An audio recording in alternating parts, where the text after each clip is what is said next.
समस्त जन कल्याणे निरतं करुणामयं नमामि चिन्मयं देवं सद्गुरुं ब्रह्मविद्वरम्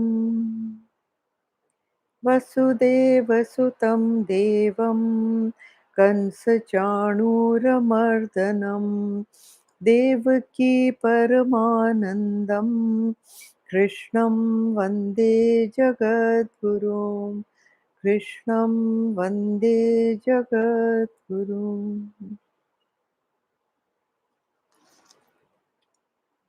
Okay, we begin with verse 13 today, and येयं यत्तत् प्रवक्ष्यामि यज्ञात्वामृतमश्नुते अनादिमत्परं ब्रह्म न सत्तन्नासदुच्यते. I will declare that which has to be known, okay, knowing which one attains immortality, the beginningless supreme Brahma, called neither being nor non-being. Now, this being and non-being is and is not. You can even translate it as existence and non-existence, sat and asat. That means true and false. Okay. Now look what he's saying. This is a very interesting verse, which has got very, very interesting implications. And it says, I will declare that which has to be known. Okay, fine. The teacher is himself saying that I will describe that which definitely needs to be known. Okay. But before this, he has said already in the verses before this that it cannot be known. Now, in the same breath, he is saying it cannot be known, and now he is saying that I will declare that which has to be known. So there is a need to know. He said, why is there a need to know? Because the phal kya hai? Phal ye hai that if you know it, then you will gain immortality. That is amritatva. Now, to gain amritatva, if something needs to be known, but the teacher is also saying that it cannot be known, and he is also saying that he will describe it. Okay, now something that cannot be known, and you are giving a promise that you are going to be describing it. I will declare that which has to be known. That means there is a need to know, number one. In the same breath, he is saying it cannot be known. And again, in the same breath, he is also saying that he will describe it. Now, these are all contradictory statements. So, any student is going to sit up and say that, okay, if all this is true, then why should I know it? The answer is also in the same verse. That is, that you will gain immortality. Okay, you will gain immortality, and the beginningless supreme Brahma. This is one of the descriptive terms, that it is anadi, anadi mat param. दो words हैं यहाँ, anadi and param.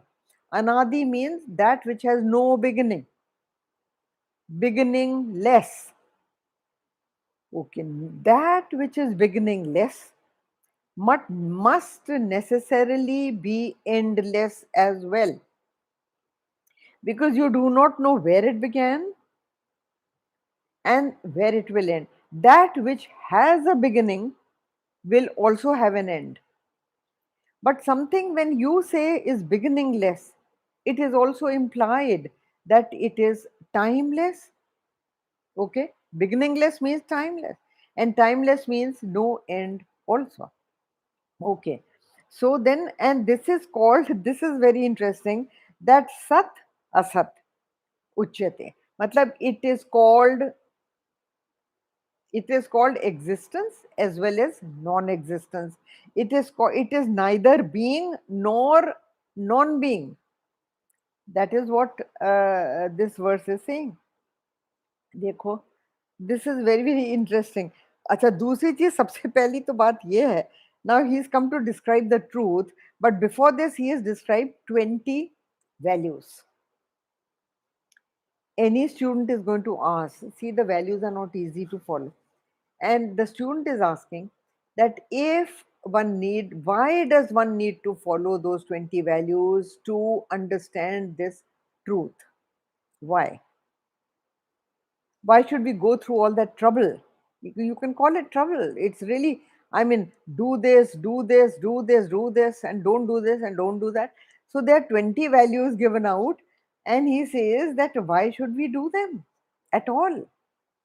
So the answer to this is that it these values are needed to make the vehicle ready for the journey towards truth. देखिए, whenever you are going on a long journey, you have to make the car road worthy, isn't it? So what do?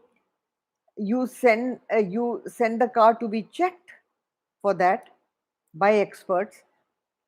Everything has to be checked: battery, engine oil, filter, what are they called, the so many things in the car. Well, I don't need to name, but everything has to be checked: your tires, tire pressures, this, that, and everything should be perfect so that the car is roadworthy.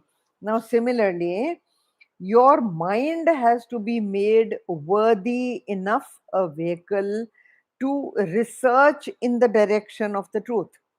Generally, our minds are so agitated and so troubled and running in all kinds of directions that they do not have the equipoise, they do not have the stability, they do not have the tranquility to go into the direction of research into the truth.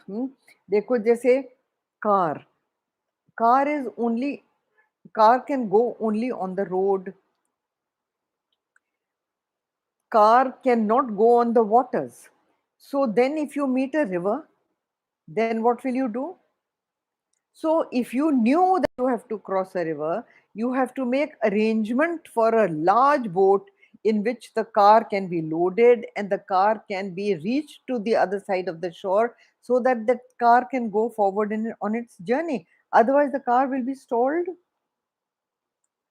So the mind has to be made worthy. Mind is finite and it is researching into something that is infinite. It is not tangible. It is not an object for the mind to recognize. The mind wraps itself around an object. Your attention wraps itself around an object, and then you touch it, feel it, see the shape, everything. And if you need to hear it or smell it or taste it, that, and then you identify that object and describe the object. But here there is no such thing. Here it cannot be objectified and it is not tangible. It is not an object of your perception. So you cannot describe it. So the mind has to become very, very peaceful, very quiet, and very subtle, even to think in that direction. Even to think in that direction, isn't it? So these 20 values need to be followed so that the mind is readjusted and tuned up to go in that direction. Now, अच्छा, देखिए अब क्या करना है कि the plurality of the world is a judgment of the mind and intellect. All these judgments are made because consciousness empowers the mind to judge. Unless and until the consciousness empowers the mind to judge, the mind will not be able to function at all. So it is the same consciousness that illumines the mind of a believer or a non-believer. It illumines the mind of an atheist or a believer. Okay. Now, then, देखिए, sunlight, when it falls onto any object, illumines the object.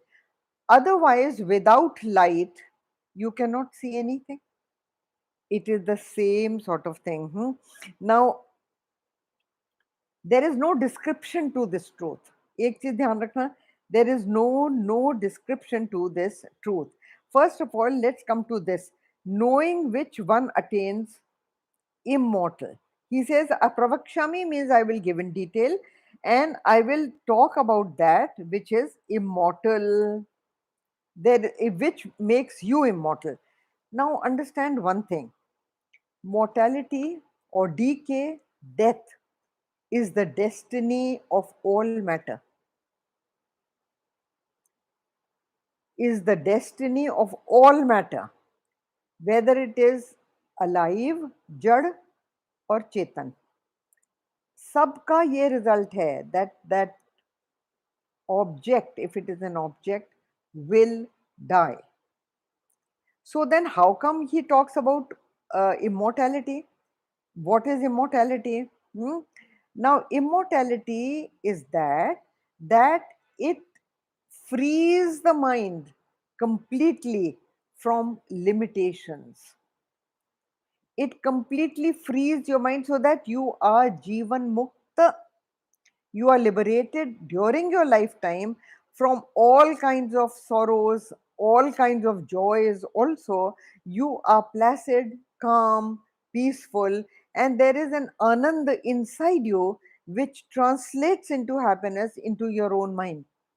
You don't need an object. So, this kind of immortality, and immortality means the body will die, whether it is a saint or a criminal. Matter, as I told you, the destiny is only death.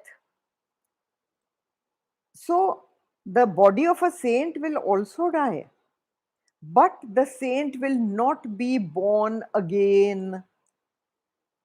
Now, if you are not born again, then you will all, if you are free of birth, you automatically become free of death. Think about it.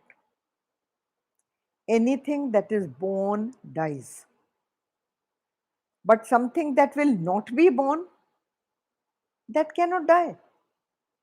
So he has reached immortality. So that is immortality. अच्छा, फिर क्या है?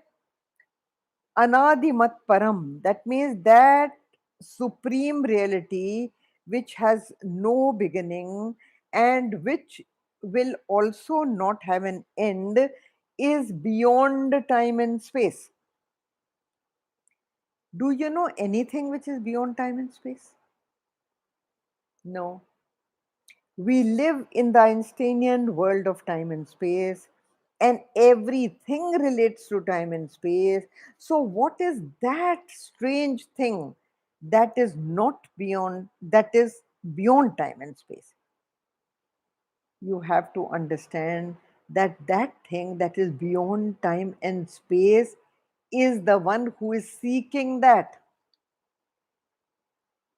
You. All our scriptures say, Tattvamasi, I am that. Soham, all your Mahavakyas, I am that. What you are seeking is from where you are seeking. It is not anything outside. It is not that you have to go a distance to seek something in space or in time. You do not have to travel in space and time to seek it. It is you yourself. Okay. If it is me myself, the next question is, do I require somebody else's help to know myself? So what are you telling me? If that great truth is me, then what is the teacher trying to say, that I will tell you in detail about this? I don't need the teacher. I know it is me that ends the matter, isn't it? So why do I need the teacher to tell me that and declare in detail about that? The fact, my dear, is that you are that, but you do not know that you are that, isn't it? You think you are the body. All of us think that we are the body. We may be the supreme reality. We may be truth itself, as they say, Soham and Tattvamasi. All the Mahavakyas tell you that you are that which you are seeking. But we do not know that. Even if we are told intellectually that you are that, we firmly believe that we are this body of flesh and bones that is speaking now. We never go to the deep side of it, that even if the mind, you know, the thing is, the the one that lends the capacity to the mind to think is that truth, is that, and that is inside you, that is you yourself.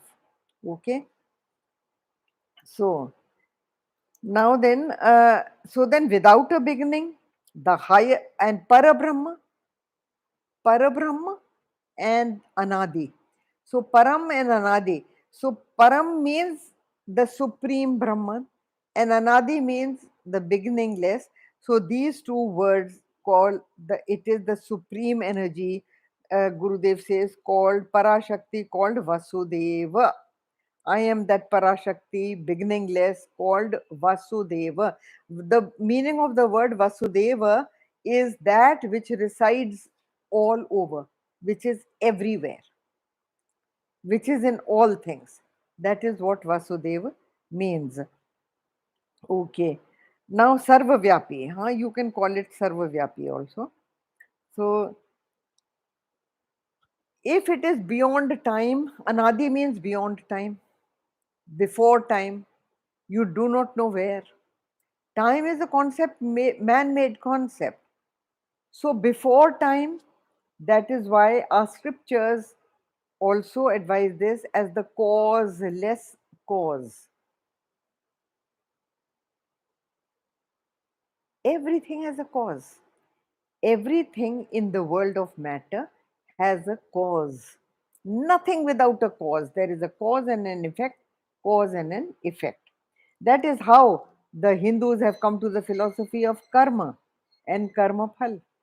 That how can we be beyond cause and effect when the entire universe rests on cause and effect, cause and effect. And that is why whatever you do, anything that you do, say, even thinking is also a verb, it is a doing, will have a reaction. So action and reaction, that is the law of science, right? Isn't it?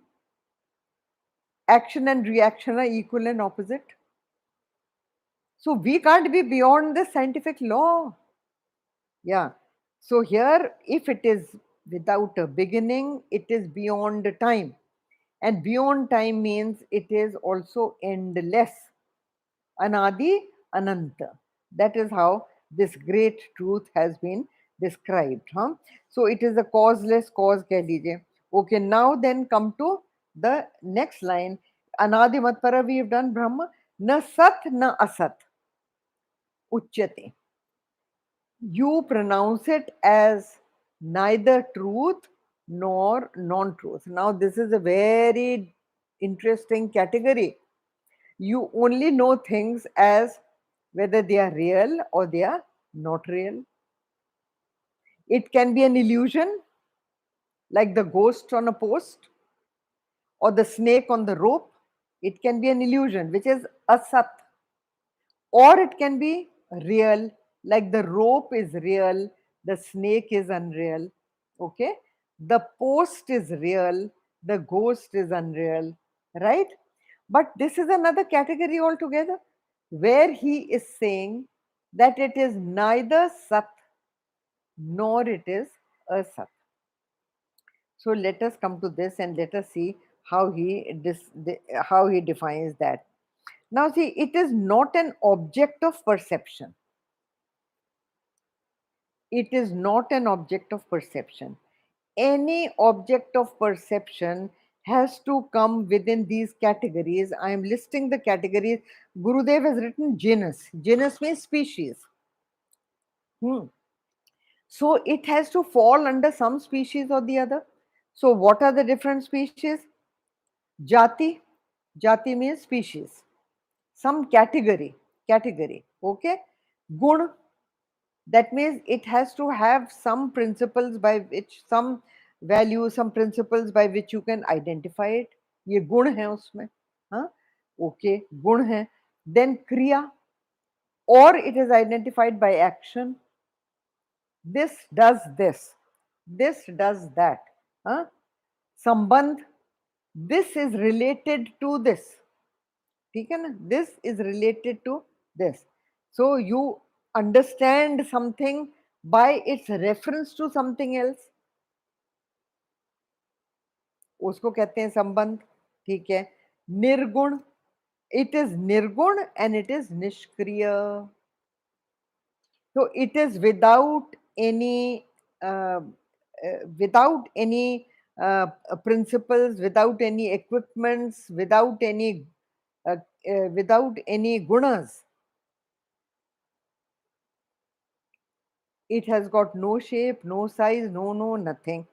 Now, when you say that, then this thing becomes unreal to your mind because you cannot objectify it.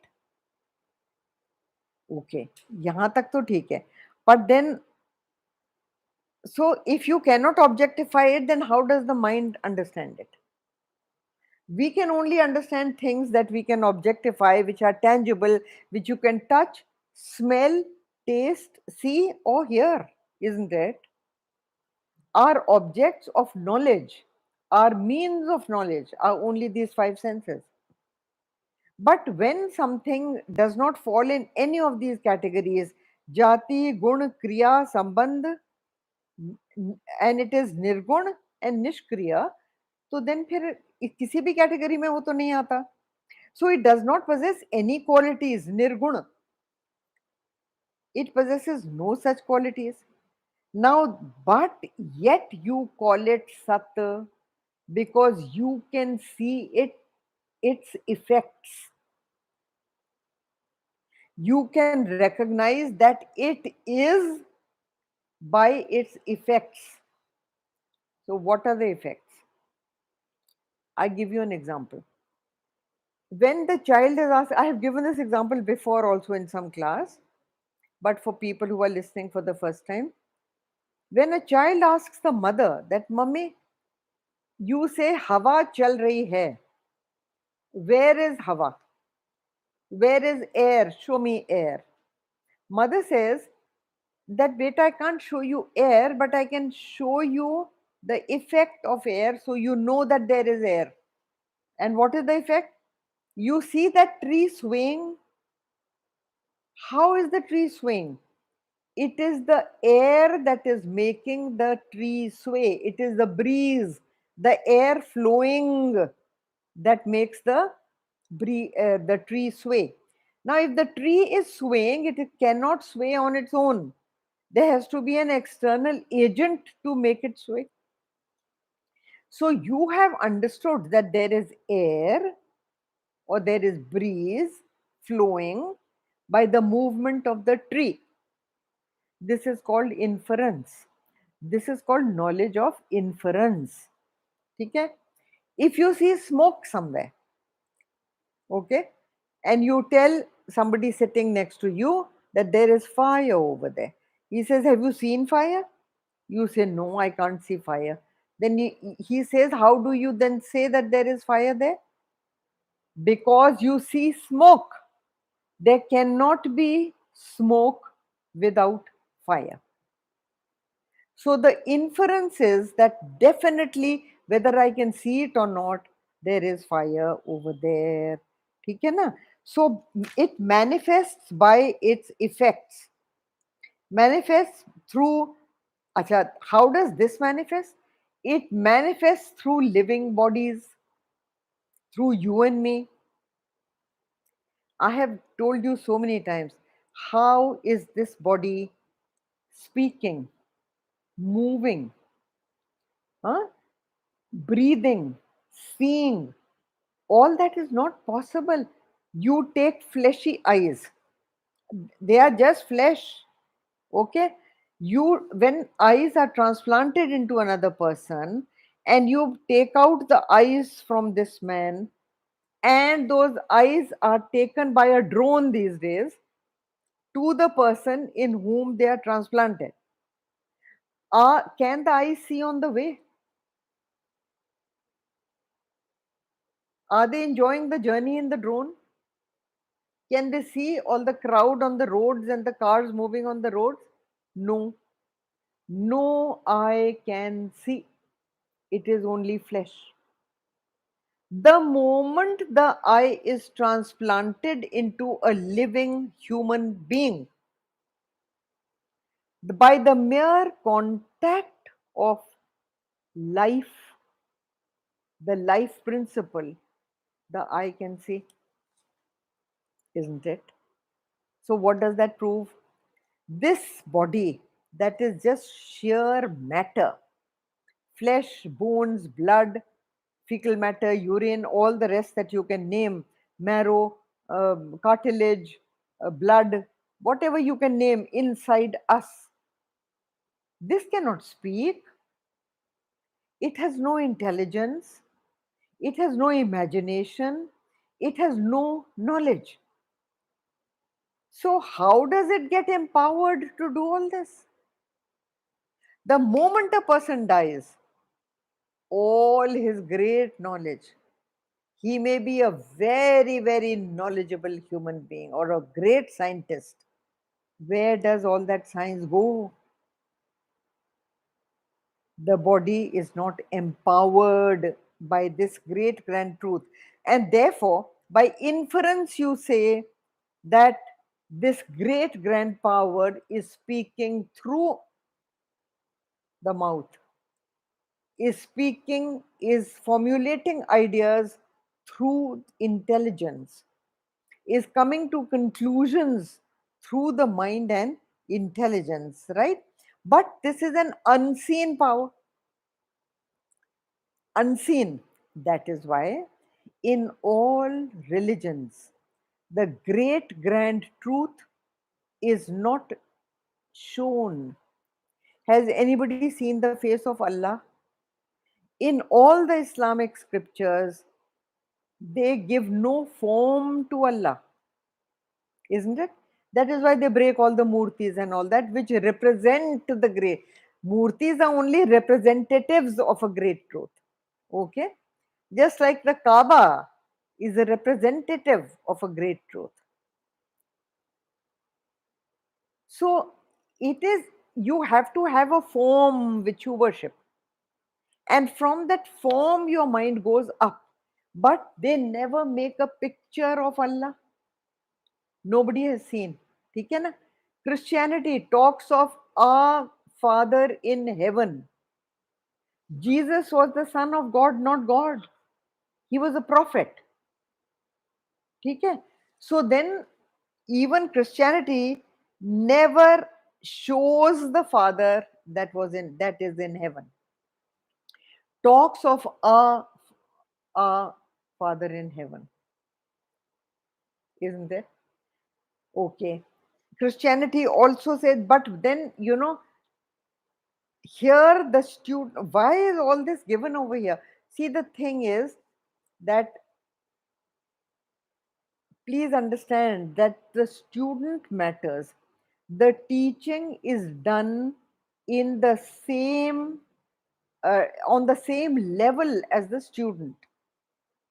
A good teacher will always come down to the level of a student, and that is the reason a grand teacher like Jesus Christ, who was teaching the fishermen of Galilee, he came down to that their level where they could understand the grand truth. And that is why he gave those commandments. He did not give the choice to the fishermen, kid, you do what you like, because they were not intellectual people. They were simpletons. They were simple, very honest, simple fishermen to whom he was talking.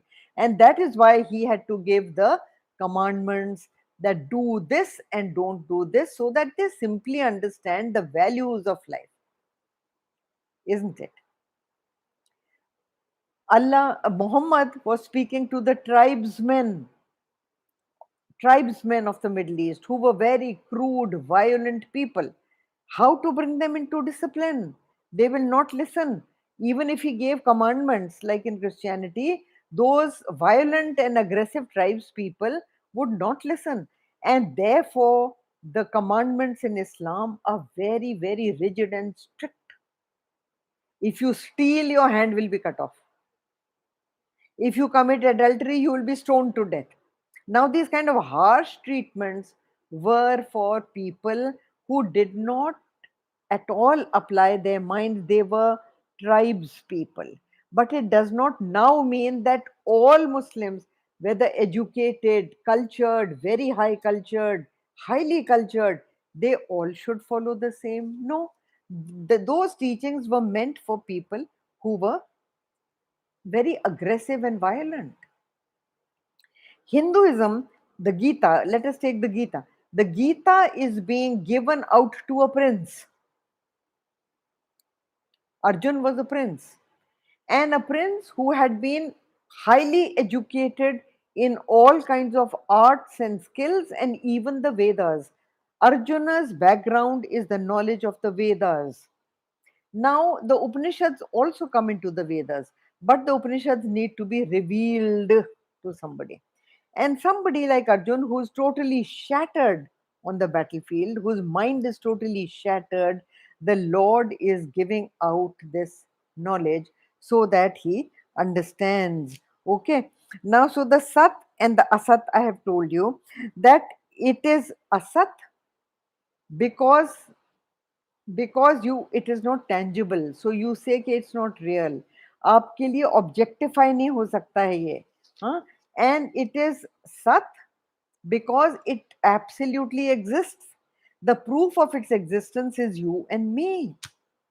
Like supposing the electricity says, Miss Electricity, Gurudev used to say Miss Electricity. If Miss Electricity says that I am the fan, I am the bulb, I am the heater, I am the fridge, I am the this, not wrong. Because without electricity, they are just dead matter. Similarly, the Lord says that I am everywhere. I am the energizing power of everything. I am in every possible place. Okay. Now then, the next question, uh, even the Bible says, I am the Lord that is in the heart of all beings. I am the Lord that enlivens all beings. So, what is that? Talking of the same power. He is talking of this, that he is the Parabrahma. That is what he is saying. Okay. Now come to the next verse. The when you say that he is only visible through equipment, then the next question that the student is going to ask, that, oh, is he visible only through equipments? That means in the other places he is not there. Huh? Is that it? So the verse answers, सर्वतः पाणिपादं तत् सर्वतोक्षिशिरोमुखं सर्वतः श्रुतिमल्लोके सर्वमावृत्य तिष्ठति. Okay, it says with hands and feet everywhere, with eyes, heads and mouth everywhere, with ears everywhere, he exists in the world enveloping all. अब ये देखो, in the same line, in the same verse, in both the lines, he has given you the answer. The first line is a bit frightening, that he says, with heads and feet everywhere. Have you seen anybody like that? No, not tangible. और क्या? With eyes and heads and mouth everywhere. हाँ? हाँ, he says, ये देखो, tat sarvato shishiro mukham. With heads and mouths everywhere. Panipada, hands and feet everywhere. What he means to say, that all creatures that have hands, feet, head and mouth. I am in them. They function because of me. I am in all creatures. So then the next question, that if you are in all creatures, do you express only through an equipment? And otherwise you cannot be, we cannot see you. See, these are all upadhis. Then there has to be that which they condition. So what do these upadhis condition? These are mithya and they appear manifold.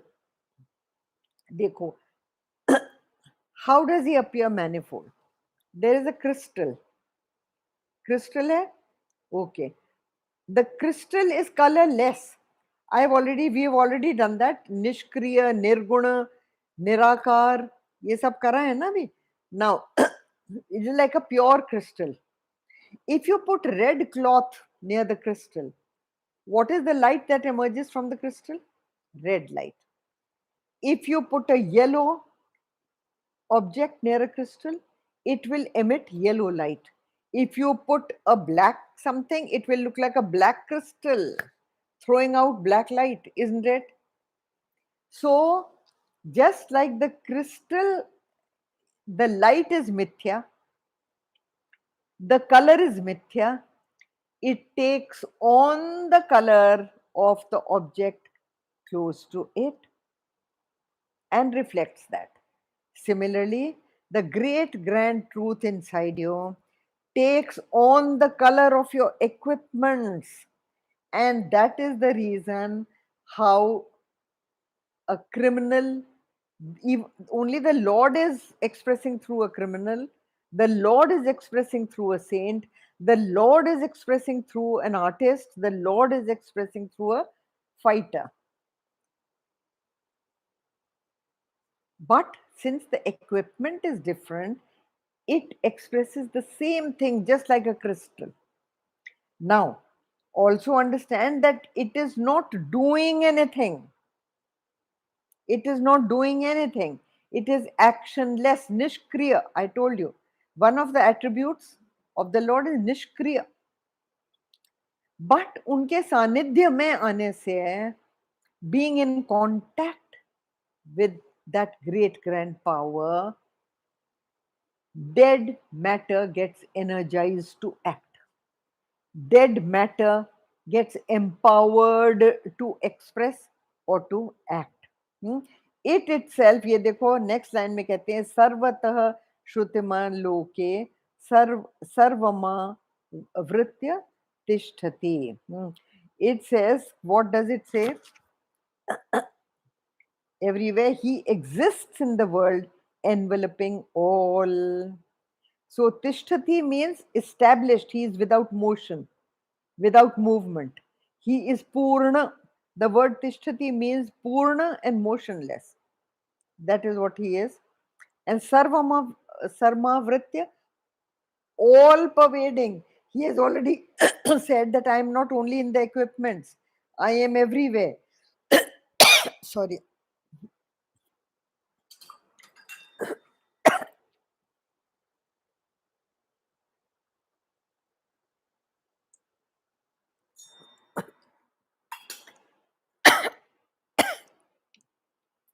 I am all pervading. That is why he expresses that all my feet, all the feet are my feet, all the hands are my hands, all the mouth and the heads are my mouth and head. Okay. Now, that is the reality. Matter is the unreality. So over here, ये देखो जो मिथ्या है, Maya has to take the support of the Parabrahma to express itself. Otherwise, Maya is powerless to express. Carefully. Maya, जो इतनी बड़ी शक्ति है, the word Maya means not there. Okay. Illusion. But how does the illusion appear real? The illusion can appear real with the substratum, the support of the substratum, that is the Parabrahma. Empowered by the Parabrahma, Maya can express. In fact, even Parabrahma cannot express unless he has the help of Maya to express. Now, to give you an example, I'm giving you an example. The ghost on the post. ये हमारे बड़े अच्छे वेदांतिक examples. The ghost on the post. The ghost is unreal. How does the ghost come about? It comes about because there is a post there. The post in the semi darkness looks like the ghost, so your mind projects that there is a ghost over there. Supposing the post is removed. When the post is removed, there is no ghost, isn't it? So without the post, which is the reality, the ghost cannot exist. Got it? Similarly, the snake on the rope. Unless there is a rope lying in semi-darkness on your path, you cannot project a snake on it because there is no rope. It needs the support of the rope, which is the reality. Rope is the reality, snake is mithya. So mithya always requires a support system to express itself. Okay? Okay. So, okay, ये हो गया. Now, the life principle is the one that pulsates everywhere through all matter, and all matter looks like living. It seems though it possesses beauty, intelligence, skill, everything because of matter. So it is not just where an expression is seen, even where it is not seen, it exists, it is there. So you come to know of it only where equipments function. But foolish people like us do not even then see it. We say, we are speaking, I am skilled, I am intelligence, I am educated, I am this, I am that, you are nothing. We are so foolish that even when we see that this whole thing, including the brain, is just matter, how is it speaking so beautifully? How is it expressing itself so intelligently? Only with the support system, only with the support system of this great grand reality. It pervades all. So, we will do this verse 15 next time. Let's stop it over here. Om Purnamada Purnamidam Purnat Purnamudachyate Purnasya Purnamadaya Purnameva Vashishyate. Om Shanti Shanti Shanti Hari Om. Shri Gurubhyo Namaha. Hari Om.